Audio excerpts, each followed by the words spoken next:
à s'opposer. ndax je pense que ñu ngi doon ko waxtaanee tey face à l'actualité. mu di la convocation bu Simon Faye nekk directeur de publication bu D-Média ñu ngi jot ci xibaar nag ne dañu ko placé en garde à vue. dañu ko placé en garde à vue parce que ci fàttali dañu dal di reprendre woon article boo xam ne Afrique confidentielle moo ko dal di xamle woon di wax que ne Ouattara dafa convoqué premier ministre parce que dafa am benn crise politique fii au niveau du Sénégal. ci fàttali également directeur de publication bu La Tribune jotoon nañ ko dal di convoqué ak Le Quotidien.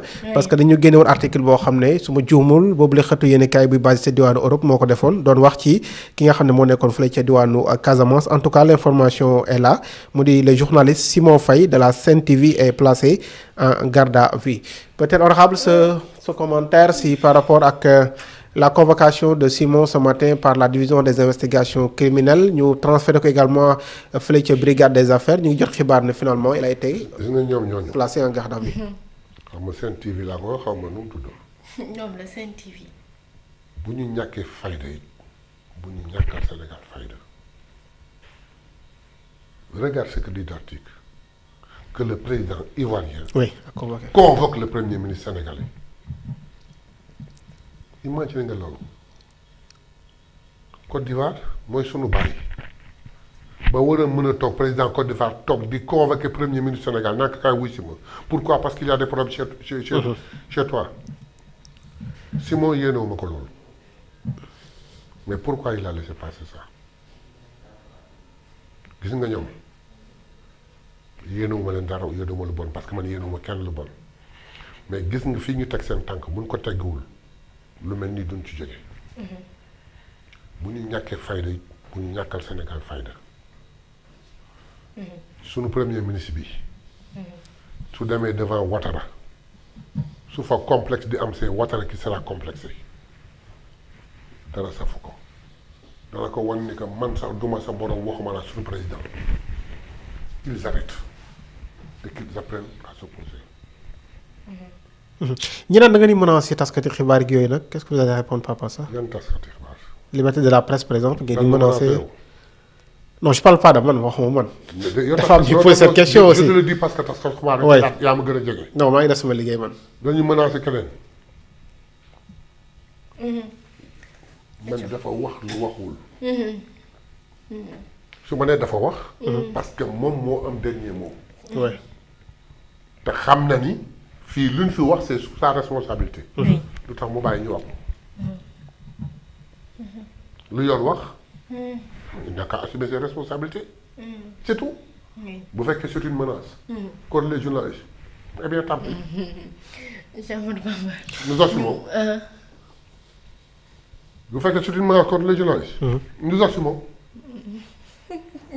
Cheikh Ahmadou Bamba dafa mel ni conférence ba jeex na waa FDR wala. waaw conférence je pense que jeex na point yooyu lañ ci mën a jàppandi ci li nga xam ne jot nañ ko daal di yëkkati. mais man li ma jaaxal c'est que internaute yi. wax bu fekkee am na lu ñu fàtte. lu ñu waroon faram-fàcce aussi. ñoom ñoo ko fàtte mais si sax si ñëw muy Cheikh Ahmadou Bamba parti bi nga wax ni waa FDR dañu ni. élection yi passé maanaam élection yi dugal ñoom honorable mi ci assemblée nationale ni ñu ko defee baaxul parce que dañoo xaar. mais attends ñoom mu tax ñu mën a ñu dellu si waat ci ginnaaw. waaw parce que xam nga peut-être man j'ai un peu compris le méthode mooy dañu doon globaliser un peu li nga xam ne jàll na fi. et je pense que ça faisait un rappel. bul jéem a comprendre honorable. Bamba seen défaitu législative yi mënuñu ko digérer ba léegi. moom la ñuy jéem a laaj. Bamba. entre vous et nous. kan moo xamul woon ni assemblée nationale dañ koy dissoudre. kan moo ko xamul woon. kan moo xamul woon ni assemblée nationale buñ ko dissoudre dans les 60 jours ou dans les 90 jours élection dafay am. ku ko xamul woon kon ku nu bett yaa sàggan. kon ku nu bett yaa sàggan man si j'avais un parti. nekk ci opposition bi mais crois-moi ba Diomaye falo sa suba sa laay commencé confectionner sama liste daas fanaanal ay tappale la li ñuy wax ay naxa sa xandang la mënul justifier seen défaite. qu'ils apprennent à s'opposer. leneen loo xamante ni itam mi ngi ci toile bi que ñu bëri ñi ngi koy waxtaanee honorable bokk na ci ni le ministre de l'intérieur Jean-Baptiste Tine dafa dakkee ni ab contrat ndax dañu ni contrat yooyu noonu kat dañoo war a jeex di ay policiers auxiliaires yoo xamante ni jëloon nañ leen ci jamono yi 2021. bien. oui. mooy actualité bu gën a saaf. waaw. On n'a pas arrêté le contrat de policier. Un policier, c'est un commissaire, un commissaire adjoint, un officier, un inspecteur, un gardien de la paix. Ils sont recrutés après un examen en fonction du diplôme adéquat. C'est clair. Ñii lu ñu leen tuddee auxiliaire. volontaire. oui. oui. ñu recruter leen à quel moment. jamono moment bi Sénégal jaxe oui. ñu bëgg wàññi ñi nekk ci mbedd mi di révolté wu ñu proposer leen quelque chose volontariat. Regarde la position du ministre de l'Intérieur aujourd'hui.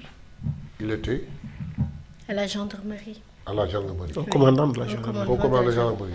bi ñu defee seen recrue ba jox police quota am. oui. ba ñuy jox gendarmerie quota am xam nga li mu leen wax. gendarmerie gisuma ci nomenclature am volontaire amul merci. ñu jël yëpp xam police. Il est ministre depuis quand? 1 an. oui. Il ne les a pas arrêtés. oui. gundu xataalu leen. tudd leen. taasu leen. oui. mais xam na effectif bi mu am. seen contrat jeex na. du ma ko renouveler. je peux me passer de vous. Quel est le problème? Quel est le problème? Vous aviez un contrat à durée déterminée. Assuré ngeen seen contrat. Assuré naa seen rémunération. Contrat bi jeex na en fonction de mes besoins. mën naa ko renouveler comme mën naa ko bañ a renouveler.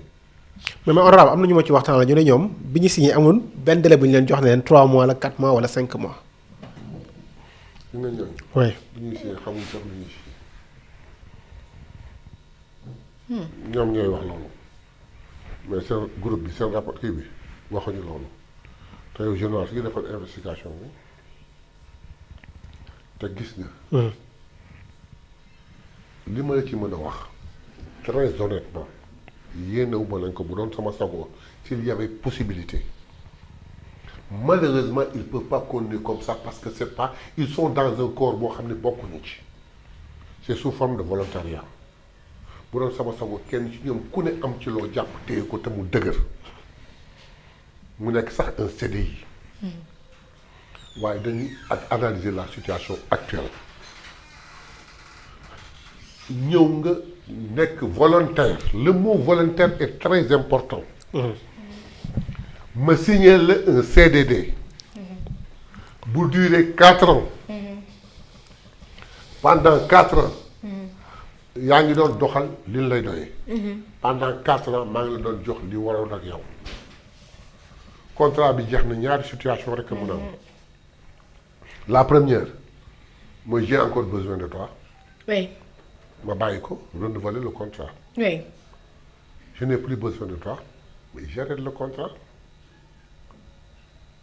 Un contrat c'est ça. un contrat c'est ça. voilà. leneen la ñuy wax aussi nee nañ ñu ngi wax ne 312 la ñu te alors que 312 yooyu ëpp na ko am na ñoo xam ne sax génn nañ ci volontariat yu jàll concours li nga xam ne moo di police. ah très bien. oui. voilà l'affaire. loolu moo am na ci oui. am na ñoo xam ni am nañu un niveau.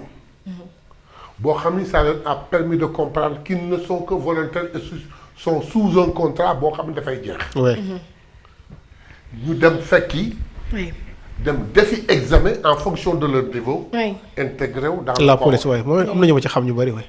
Là c'est la première vague mais il y a une deuxième vague boo xam c'est le contrat day jeex bientôt. et ce sera presque le même sort. oui. mais le moral dans tout ça parce que Alioune Tine démb je pense def na ci texte ndax di wax que ne